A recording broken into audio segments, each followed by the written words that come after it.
Hey guys, welcome back to the channel, and today we're going to be reacting to... You're being lied to about Italy. Let's see what people lied to us about. A €1 home is your ticket to living in Italy. What? The amount of articles I read about this €1 home scheme, it honestly makes me laugh because they are always worded in such... Well, we haven't been lied to because we haven't heard this before, but that's interesting. Okay, let's see what this is. a romantic way that is easy to believe that this could be the fairy tale ending to you moving to Italy. But I need to kind of set your expectations straight a bit, because first of all, let's talk about the price. A €1 home is never, ever, ever just a €1 home. There are many different terms and conditions and stipulations that are imposed on the purchase of these so-called €1 homes. Usually, the commune where the property is within will set a stipulation as to the amount of money that needs to be invested into the property for its maintenance and upkeep. Now, this can run into the tens of thousands of euros depending on the property and the commune itself. Interesting. So maybe like the super old homes are being sold like for €1, but you have to maintain them like they are. Because you know, like a lot of historic places in Italy, but you know, somebody has. I think it costs a lot of money to upkeep all the old places too. That's so interesting. Not to mention the fact that there are often hidden costs associated with purchasing homes here in Italy: taxes, legal fees, translation services if you don't speak Italian very well, and of course the glaringly obvious thing: these €1 homes are uninhabitable. You cannot just purchase it, pack your suitcase and move in. They are grotty and often shells, if that. So you are going to need to invest a lot of money into building work to be able... I mean, that's kind of common sense though. If you buy a home for €1, you're gonna have to like kind of put money into, but still, just ability to be able to buy something for one. Like even just if you buy a plot of land for €1, that's already like shit. You know, like a lot. Like for what? Like what?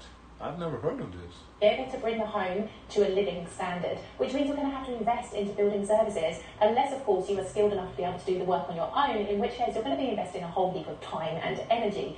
So there is a big investment that you need to make into your €1 home.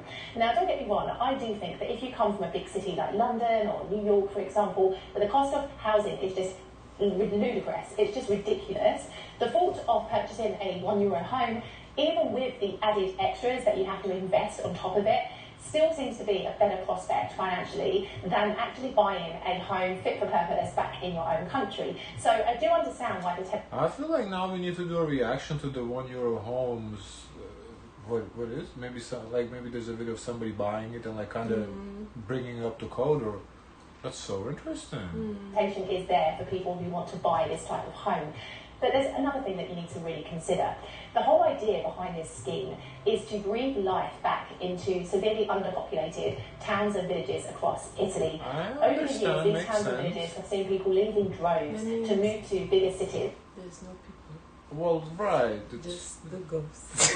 Yes, that's the goal. Just the ghosts. That's the goal. It Yes, could be it's haunted. Here, yes. creak, creak, creak. Yes, it's rural areas. Yes. For career prospects and to raise families, which essentially means that if there are any people living in these places, they tend to be a lot older, and there are very few shops and services that you'll find in these locations. They tend to be very rural, very remote, and as such, you've got a few logistical challenges that you'll need to navigate as well if this idea really appeals to you. So there's a lot to consider. Also, as I said before, the commune will stipulate a few terms and conditions as to the use of the property. Because the purpose of the scheme is to bring people back into a town or village, you will often be required to live and be resident in that home for a set period of time throughout the year, or for a set number of years. So That's this similar kind of to in the negates the States. use. That's similar here. And what? Like when you go to those programs where you put no money down or very little down, right. they require you to be your resident, your primary address, and you live there for a set amount of time. For holiday homes, Airbnbs, all of which don't really breathe life back in. Everything she's saying to me makes sense with buying a €1 home, because seeing a €1 home, I would never believe, oh, it's just €1 and you live, and you know, it just doesn't make, such things don't exist. So everything she's describing, I feel like kind of goes with what I would think what you have to do to get a €1 home. Into a place, they just continue to keep it pretty empty for large chunks of the year.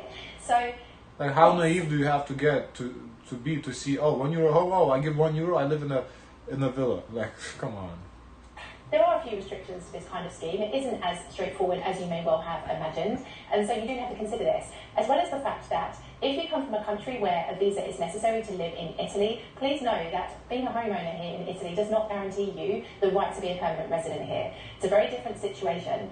You need to be able to meet the visa requirements if you plan to live here on a long-term basis, and that is often based on your financial commitments, your ability to sustain yourself financially, your work commitments, etc., etc. So the fact that you are a homeowner doesn't automatically give you that possibility. It may mean, like I know a lot of people do who have second homes here, that you spend part of the year here and then a part of a year back in your country, because that is all you can physically do without a visa. So there are kind of loopholes and workarounds that you can do, but you have to always be sure that they're going to meet the stipulations that your commune will set on the purchase of this home. Because if they want you to live there for 2 or 3 years, you need to make sure that you have the ability to live and can be accepted for a visa in Italy for that period. So you've got to do your homework with this €1 home scheme. I think on paper it sounds this incredibly romantic thing, and I understand why people get giddy with the prospect of moving to Italy for, you know, less than the cost of a coffee in Italy nowadays, but it never is that. There is a lot of mental work that you have to do and mental stress that you have to endure as well, because as you'll know from many of my videos, the bureaucracy here is difficult, to put it politely. So for this reason, like, you have a lot of things. We heard that bureaucracy in Italy is something else. Oh my god. You have to think that. So I don't really think it's as easy a ticket as it is often made out to be. So do your research. If you don't believe me, go check out some videos on YouTube. There are some content creators who have actually documented their process of renovating in one. That's what I think. Oh, that's cool. Process of renovating a vineyard. Yeah, that sounds dope. Your home, and they really reveal to you what they have to do to do it. And as much as the end result might be fantastic, there's been a lot of blood, sweat, tears, and money that they've had to invest into the project. So do your research. That's what I'm saying. Okay, line number 2 is that the cost of living is lower in the south of Italy. Now, this is an outdated truth. Back in the day, I would say that this was true. However, even in the 6 years that I have been here, I have slowly started to see that this is becoming more and more of a lie. Now, a lot of it is because if you do a direct comparison between the south of Italy and, say, Milan or the north of Italy, for example, there is a difference in terms of living costs and also in terms of the salaries that people actually earn for their work. Here in South Italy, the salaries tend to be a lot lower, so everything is relative. The cost of living is lower because people don't earn as much money here.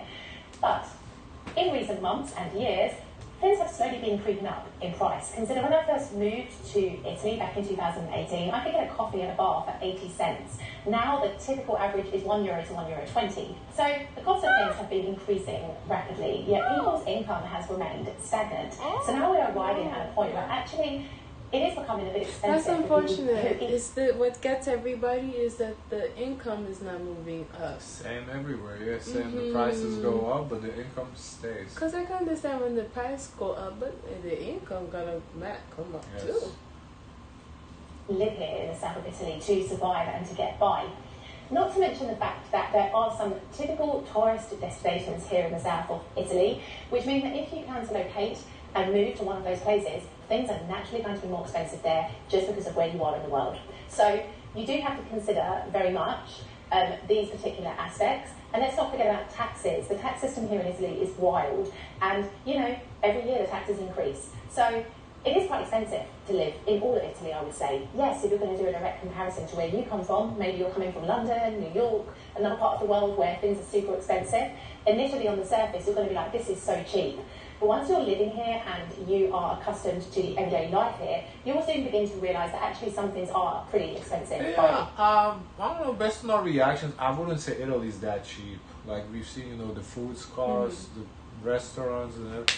That stuff that is cheap, yes, we have seen cheap stuff, but a lot of the stuff I feel is comparable to us here, which is kind of a little shocking because I feel like the income is higher here too, so when the price is the same and the income is higher, I guess maybe their expenses are a little less than, like, for example, healthcare, you know, no such thing, so they save there. So I guess to be fair, you have to compare and contrast everything, not just one by one, you know. Italy standards. So yes, this is definitely something I would say is.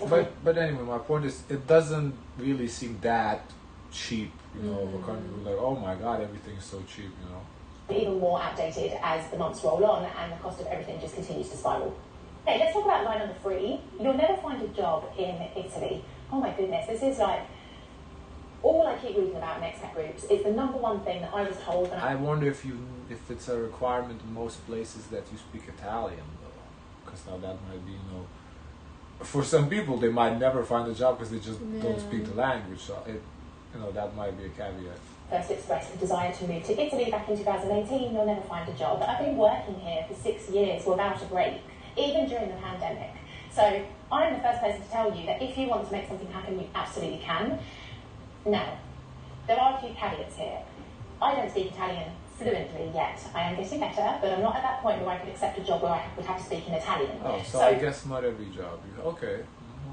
That means that I'm pretty much boxed into the category of doing an English-speaking role, which here in Italy tends to be as an English teacher.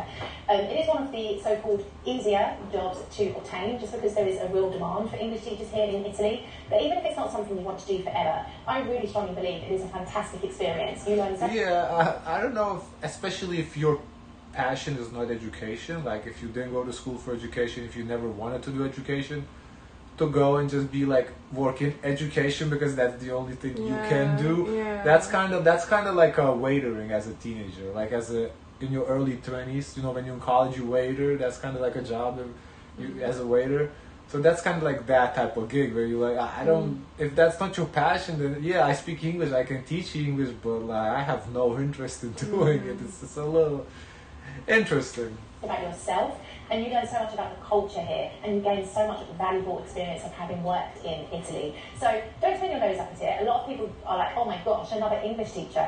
Well, you're supporting yourself. I wonder, how do you teach a language without knowing the other language? Well, how it was in my English class, in elementary school, middle school, yeah, sure, you speak in Lithuanian, but like then you like sometimes talk in English, like I don't know how to like explain it, but like high school, everything is in English from the moment you walk in the door. Hello, there's no Lithuanian spoken. Everything is in English. So I think this is grades. So like in high school, if she a high school teacher, she don't need Italian, because at that point the kids already have basis for English, like to communicate. So then, what are you teaching them? What were you taught in high school English? I mean, we read books, and then grammar, do comprehension. But like okay, but if I'm explaining, like if I'm explaining in English, how will they understand? Yes, you explain. Understand like for example, you explain a word, like you learn new words, right? So you instead of giving a translation, you give a definition. That's how you can learn new words. Like, then what? Reading books, yes, you read the book and then you discuss the book in English. What happened, kind of like literature class. What else? The grammar rules, also in English, where the commas goes, the articles, the past tense, all that stuff. Yeah, I mean, I feel like for high school English, yeah, it's fine. For lower levels, no. For lower levels, you do need to speak the language because you have to translate. But once there's basis of English, you can. And I'm just using English because we talk about. But for any language, I would think it's the same. Once there's a certain level of understanding, you can use just that language to explain other words and everything. So I think it's fine. Plus, she's picking up a little bit of Italian. She said so. She. Actually, you're able to live your dream on the back of your job, so don't knock it, but equally it doesn't have to be what you do forever. It's just the perfect opening, the perfect way to begin your experience here in Italy. But there are jobs here, and this is like, oh gosh, it's bandied about so much, the whole employment situation here in Italy, but there are jobs, if you apply yourself and you think outside of the box, you can find something here. But you've got to be prepared to put the work in, and you've got to be prepared to maybe start off doing something you're not so committed to, but then gradually learn to love it a bit more, or change direction as you prefer. Line number 4, you'll live the dolce vita in Italy. I'm going to tell it to you straight, you'll live a normal life in Italy, not a fairy tale. There are many aspects of life here in Italy that are beautiful, that when I think back to my old life in London, I cannot even make a direct comparison. This is true. But there are also many other things that make me think my living standards have gone down the toilet here in South Italy. So I really want to kind of set your expectations. There will be lots of contrasts. You will learn a lot from the experience, but you are not necessarily going to be living this fairy tale, romantic, La Dolce Vita, day in and day out here. It's not possible. You will have challenges and difficult moments. How many and how frequently, well, it depends on you, your life, the things that you have to do here. But be prepared for those hard knocks, because they will come. It's part and parcel of living in another country. And I think, if you really believe that this is the way of life here, then you're naive to the reality and the struggles of people who live here.